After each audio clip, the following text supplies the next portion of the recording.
कभी कभी लोगों को ये समझ में नहीं आता कि ये अध्यात्म, ये वेद ज्ञान, ये स्वाध्याय, ये धर्म, ये तत्व क्यों समझना है, क्यों करना है। ये मंदिर आना, भगवान के दर्शन करना, पूजन करना, भक्ति करना, स्वाध्याय करना, ये गंधोदक लगाना, ये व्रत नियम पालना, ये करना क्यों है? क्या रीजन इनके पीछे? अधिकतर लोगों को तो पता ही नहीं है।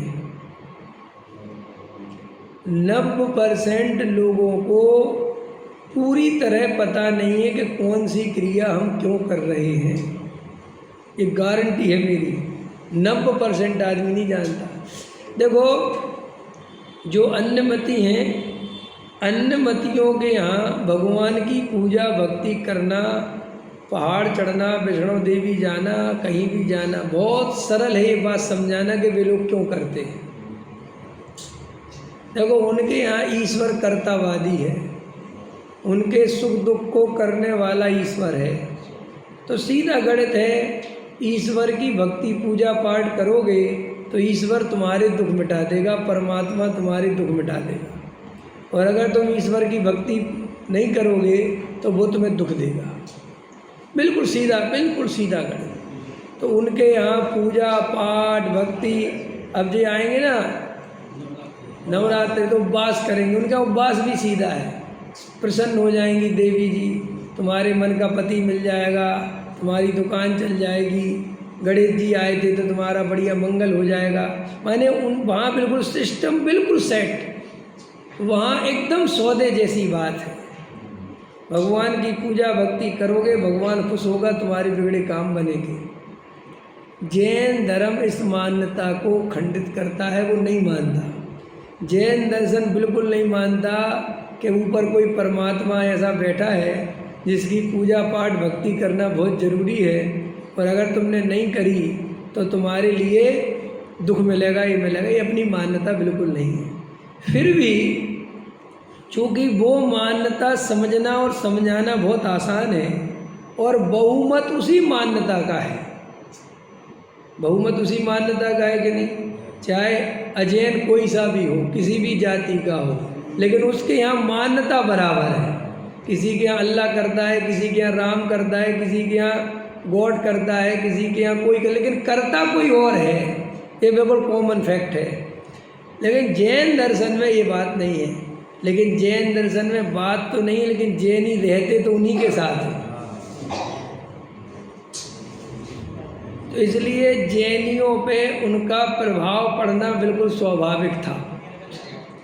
इसलिए जैनी भी 90% जैनी और 95% लो आप, न 95% जैनी तो जैन धर्म का स्वरूप ही नहीं समझते।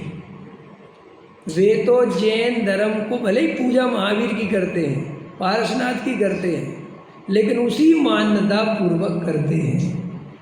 कौन सी मान्यता पूर्वक? जो अन्नमति करते हैं कि भैया भगवान की पूजा पाठ भक्ति करो, पारसनाथ अपने तो कर लेंगे। समझ में आया? एक इस मैंने जैनियों में भेद समझा रहा हूँ मैं। ये जैनियों में 95% लोग तो ऐसे। अब कितना परसेंट बचा? 5%। तो 5% में भी 4% लोग इस मान्यता के हैं कि भगवान तो करता धरता नहीं है, लेकिन पुण्य से भला होता है। काय से भला होता है? अनुकूल सामग्री काय से मिलती है? पुण्य के उदय से। और पुण्य काय से मिलता है? तो लौट फिर के बुद्धू कहाँ आ गए? लौट फिर के बुद्धू फिर वहीं आ गए। कहाँ? कि काय से मिलता है? पूजा करने से, भक्ति करने से, सम्य शिखर का पहाड़ चढ़ने से। समझ में आया? तो वो 4% तो वो इनने तो सीधा कान समझ गए ना? हैं? ऐसे कान पकड़ते ना? हैं? तो जब बच्चा छोटा होता है तो वो ऐसा कान नहीं पकड़ सकता। समझे? उसका हाथ छोटा होता है तो उसका ऐसा हाथ आता है। जब बच्चा 6 साल का हो जाता है तब वो ये कान पकड़ सकता है। ये नियम है प्रकृति का। तो पहले के लोग झूठ फरेब बोलते थे नाम लिखवाने में। स्कूलों में 5 साल का 4 साल का बच्चा नाम लिखवाने पहुंच गया तो पहले नाम नहीं लिखा जाता था। पहले कहते थे कान पकड़ो, तो ऐसा कान पकड़ा, जैसे इतना पकड़ा तो वो कहते थे ये 5 साल का है, इतना पकड़ा तो 5.5 का है, कुछ 6 का होगा तो इतना हो जाए। समझ में आया? तो 6 साल का हो जाता था तब नाम लिखते थे। तो जैसे अब बच्चे से कहा कान पकड़ो तो उसने कहा कौन सा, तो कहा ये, तो लो इधर, बोले ऐसे नहीं पकड़ना है, इधर से पकड़ो। आया समझ में? तो भैया मूल में तो कान ही पकड़ना है ना। आएगा ऐसे ये जीव के साथ अच्छा भगवान नहीं करता, नहीं भगवान है तो कौन करता है? तो भैया कर्म करता है। तो जैनियों का कर्ता कौन है? कर्म। कर्म सुलावे कर्म रुलावे, कर्म ही सब कुछ करावे। कर्म बड़े बलवान होते हैं, कर्म ही सब कुछ देता है। और जे अपन भी मानते हैं, तुम योग्यता योग्यता नहीं मानते बिल्कुल भी। आप कहोगे नहीं हम दुखता स्वाध्याय करते, नहीं, अभी भी सारा आरोप हम पुण्य पे लगाते हैं। जैसे किन्हीं के अनुकूल सामग्री आए तो हम योग्यता नहीं जानते, साफ पुण्य का उदय बहुत है उसका, सब पुण्य से आ रहा है। माने पुण्य से आ रहा है तो तुमने भी पुण्य को कर्ता माना ना। भाई मेरे पास पैसा आया तो पुण्य के उदय से आया कि अपनी योग्यता से आया? दो में से कौन सी बात है सही? आया तो पुण्य का मामला है। पुण्य का, पुण्य से आया ये निमित्त का कथन है, और योग्यता से आया ये उपादान का कथन है। कार्य उपादान से होता है कि निमित्त से? हैं उपादान से। और तुमने सारा आरोप किस पे लगाया? और जब आरोप लगा रहे थे तब तुम्हें उपादान याद आ रहा था। तो हम क्या होता है, बात तो ये सीख तो लेते हैं परिभाषा वगैरह पढ़ के कि कार्य उपादान से होता है, निमित्त से नहीं होता, लेकिन अंदर में मान्यता पूरी निमित्त की रहती है, पूरी निमित्त की।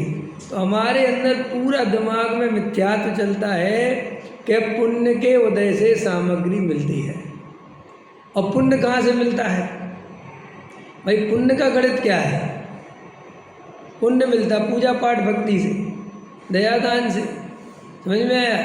और कोई कारण नहीं है। तो आदमी वो जो दया दान पूजा भक्ति भी करता है वो एक, अभी तुम 4% तो छट गए ना, वो 4% इसी के लिए करता है। काय के लिए? पुण्य के लिए। और ये पाप से डर क्यों लगता है लोगों को? डर लगता है ना पाप करने से। देखो पीछे बताया था ना, स्वच्छंदी होने से सबको डर लगता है, लेकिन व्यवहाराभासी होने से किसी को डर नहीं लगता। क्यों भाई? चाहे आदमी व्यवहाराभासी हो और चाहे स्वच्छंदी हो, बात तो एक ही सिक्के के दो पहलू हैं। लेकिन तुम देखना दुनिया में कोई भी आज तक मेरे पास तो नहीं आया, कम से कम कहो ये प्रश्न लेके कोई नहीं आया कि हम व्यवहाराभासी हो गए अथवा व्यवहाराभासी होने से डर लगता है। ये कोई नहीं पूछता आज तक। कोई आदमी बहुत पूजा पाठ करता हो, वो किसी पंडित के पास जाके नहीं कहा पंडित जी मैं बहुत पूजा पाठ करता हूँ, ये नुकसान तो नहीं है? देख लो, तो पूछ के देख लेना।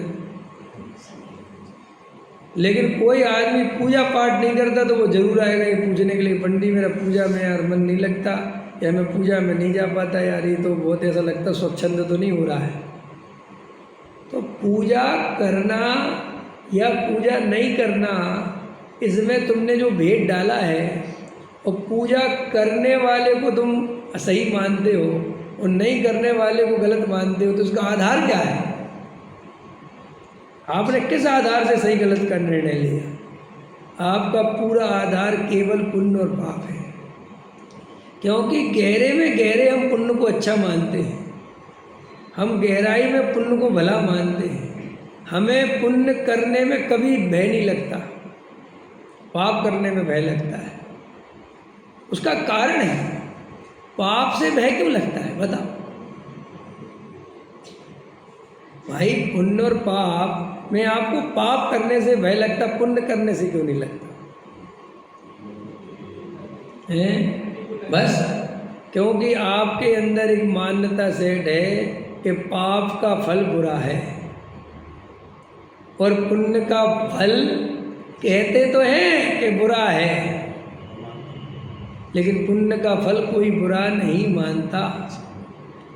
अगर मैं आपसे कहूँ, अरे महाराजों से कहते हैं कई लोग, तो महाराज भी खुश हो जाते हैं, उन्हें पता ही नहीं है, कहने वाले को ही पता नहीं, कहते ये महाराज बहुत पुण्यशाली है इनका बहुत पुण्य का होता है। क्योंकि साहब क्यों पुण्य का होता है इन महाराज का? इनके आगे पीछे जनता बहुत दौड़ती है, समझ में? और ये जो करे वो अतिशय हो जाता है, बहुत गजब गजब गजब। अब वो तो पुण्य के गीत गाए जाते हैं, ये पुण्य भला है बुरा है संसार कौन कहता है इस जगत में। ये तो पूज्य गुरुदेव श्री कान्जी स्वामी का उदय हुआ तो समझ लो वो कह गए, बता गए ना। हम तुम तो कभी जिंदगी में पुण्य को बुरा कह ही नहीं पाते, और अभी भी कान्जी स्वामी को मानने वाले पुण्य को बुराई बस कहना सीखे हैं, मानना तो अभी भी नहीं सीखे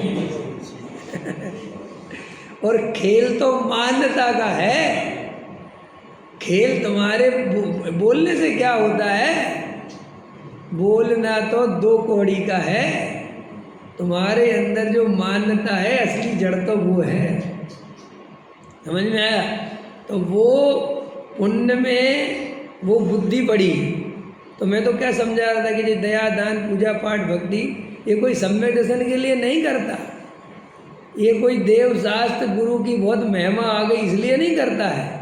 अधिकतर तो जी परंपरा से बचपन से संस्कार पड़ गए। भाई कोई चीज़ जो जन्म घुट्टी पिला दी गई बचपन से तो संस्कार बहुत प्रबल होता है। 10 साल की उम्र तक कोई संस्कार आपको कंटिन्यू दिया जाए तो अपना क्या होता है, मनोविज्ञान कहते हैं कि अपना एक अनकॉन्शियस माइंड होता है, अचेतन मन, और एक होता है चेतन जागृत मन।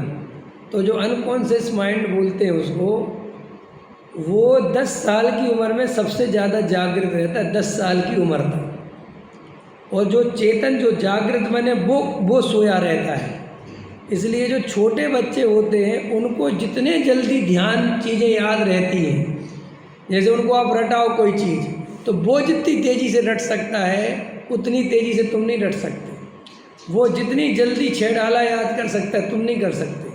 तो इसलिए जो छोटे बच्चों को गाथाएँ याद हो जाती हैं, तत्वा सूत्र तक याद कर लेते हैं। कई तो बहुत 5-5, 6-6 साल के बच्चों को कितना याद करा देते हैं, 8-8 साल के इतना इसलिए तुम देखना जो तुमने बचपन में याद करा होगा वो आज भी नहीं भूले होंगे तुम,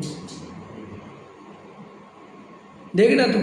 और जो तुमने बाद में याद करा होगा वो भूल जाते हैं, लेकिन बचपन में 10 साल की उम्र तक। इसलिए मुझे पुराना विनय पाठ, अब ये नया वाला बिल्कुल याद नहीं, सफल जन्म मेरा भया, ये याद नहीं है, क्योंकि वो यह ठाड़े हुए कि मैंने बचपन से बहुत करा। और फिर जो तुम्हारी संस्कृत वाली पूरी नमोस्तु से लेके समझ में आया जो होमी तक, और फिर वहाँ से चले सो बिन जाने व जान तक, और फिर उसमें भी कई पूजाएं जो अनादि काल से जग में स्वामी जल से सुस्ता को माना, तो ये पूरी पूजाएं करते तो उज्ज्वल हूँ कुंद धवल हूँ। तो ये सब जो करते आए तो वे छोटे बचपन में एकदम सेट हो गए, एकदम सेट। जे गंधोदक लगाने के जो संस्कार, जो सब चंदन लगाने के अपन को लगता है कि जी अपन कोई बहुत होशपूर्वक लगा रहे हैं, जो कोई तुम्हारा इसमें कोई रोल नहीं है। ये तो तुम्हें बचपन से वो रोज रोज रोज रोज रोज रोज वो क्रिया रोज रोज रोज तो एकदम प्रबल हो गए वो संस्कार। जैसे कई लोग कहते ना हम चाय नहीं पीते तो सिर दर्द करता है, तो ये है क्या चीज़? ये कुछ भी चीज़ नहीं है, ये सिर्फ मनोविज्ञान है। आप रोज रोज कोई प्रक्रिया कोई आदत दोहराते हो तो वो आपके अंदर अनकॉन्शियस माइंड में सेट हो जाती है, और वो जब सेट हो जाती है तो तुम देखना जो चाय पीने वाले होते हैं, जैसे उनने आज चाय नहीं पी, लेकिन उनको तुम याद मत दिलवाना कि उनने चाय नहीं पी, तो उनका सिर दर्द नहीं कर सकता। उनको जब तक याद नहीं आएगा कि हमने आज चाय नहीं पी तब तक उनका सिर दर्द नहीं करेगा। और जैसे ही उनको याद आया कि आज तो मैंने चाय नहीं पी, बस उनका 2 मिनट बाद सिर दर्द होने लगेगा। तो वो जो छोटा बच्चा होता है वो 10 साल तक मम्मी पापा 1 साल की उम्र से 2 साल की उम्र से उसे रोज़ मंदिर ले जाते हैं, रोज़ 3 साल का। तो वो धीरे धीरे उसका संस्कार, वो मंदिर में आना, सिर झुकाना, नमोस्तु करना, नमस्कार करना, परिक्रमा देना, चत्तारी मंगल पाठ बोलना, ये सब बोलना बिल्कुल सेट हो जाता है, जैसे अपन बहुत बड़ा धर्म समझते हैं। तो क्या करें पंडित जी, संस्कार नहीं दे, हमें इससे कोई मतलब नहीं। हम तुम्हें ये समझा रहे, इनका धर्म से वास्तविक कोई लेना देना नहीं। धर्म तो बिल्कुल वैज्ञानिक चीज़ है, जिसमें कोई तुम्हारी ये क्रिया कांड, जो तुम्हारी आदतें कोई काम नहीं करती। जितनी एक आदत है डेवलप हो गई, जिसको जैसी हो जाए उससे कोई फर्क नहीं पड़ता। तो वो 10 साल तक अपन ने करी एक बात, फिर आपको 10 साल में लालच दिया गया शुरू से। 5 साल के 6 साल के बच्चे को लालच देना चालू किया। क्या किया कि बेटा मंदिर जाओगे तो परीक्षा में अच्छे नंबर आएंगे, बेटा तुम्हारे अच्छे काम हो जाएंगे, बेटा पैसा पुण्य के उदय से आता है और भगवान की पूजा करने से पुण्य बनता है। ये गंदूदक लगाओ सिर पे तो और ख़तरनाक मिथ्या दृष्टि और भी एक से एक के दे लगाओ तो तुम्हारा जो है स्वास्थ्य अच्छा हो जाएगा। किसी के वो अब बच्चा बीमार है, मान के चलो मम्मी को गंदूदक रखलाई, देखे तुमने पहले की मम्मी रखलाती थी, डिब्बी ले जाती थी और तुम बीमार होते थे तो वे उसमें गंदोदक रखलाती थी। और अभी एक महाराज जी हैं, उनका गंदोदक तो फेमस ही है पूरे जगत में, समझ में, वे तो गंदोदक ही बांटते हैं। तो वो गंदोदक ले आई और लगा दिया, अब तेरा बुखार उतर जाएगा, समझ में। तो ऐसी और मान्यताएं अपने अंदर, वे अवधारणाएँ अनकॉन्शियस माइंड में सेट होती रहती हैं, पर अपन को पता नहीं चलता कि वो सब सेट हो चुकी हैं। और फिर अपन जब बड़े हो जाते हैं तो 14, 15, 20 साल के होते होते वो अपन उसका हठाग्रह पैदा कर लेते हैं। फिर लोग ऐसे कहते हैं हमें मंदिर के बिना चैन नहीं पड़ती, हम पूजा नहीं करें तो हमें चैन नहीं पड़ती, हम तो भगवान का अभिषेक नहीं करें तो हमें चैन नहीं पड़ती। वो चैन नहीं पड़नी, मैं समझ गए, वो व्यसन हो गया। और मज़ेदार बात है, इस व्यसन को बुरा कौन कहेगा भाई, इस काम को बुरा कौन कहेगा, ये भी तेरी आदत है, गुलामी है। ये तो सब बहुत प्रशंसा मिलती है और बहुत अच्छा बोलते सब। तो देखो ये पुण्य के संस्कार आज के नहीं हैं, ये जन्मों जन्मों के, ये पुण्य की क्रिया, पुण्य में धर्म बुद्धि, पुण्य में सुख बुद्धि, पुण्य का फल अच्छा है, ये मान्यता हमारी जन्मों जन्मों से बैठी हुई है। और इस मान्यता के चलते वो इतनी प्रबल बैठी हुई है अनकॉन्शियस माइंड में हमारे, कि हम लोग इतना स्वाध्याय, इतना समय सार सुनने पर भी, इतनी गहरी तत्व चर्चा सुनने पर भी पुण्य में से उपादेय बुद्धि नहीं तोड़ पाते, पुण्य की क्रिया में कर्तव्य बुद्धि नहीं तोड़ पाते, पुण्य में हित बुद्धि नहीं छोड़ पाते, वो बनी रहती। और फिर शुभ भाव जरूरी तो है भैया, अशुभ से बचने के लिए शुभ भाव तुम्हें रहने चाहिए। ये सब तुम्हारी खोटी मान्यताएं हैं, ये सब तुमने अपनी मिथ्यात्व के पोषण के लिए सब खाद पानी की व्यवस्था कर रखी है।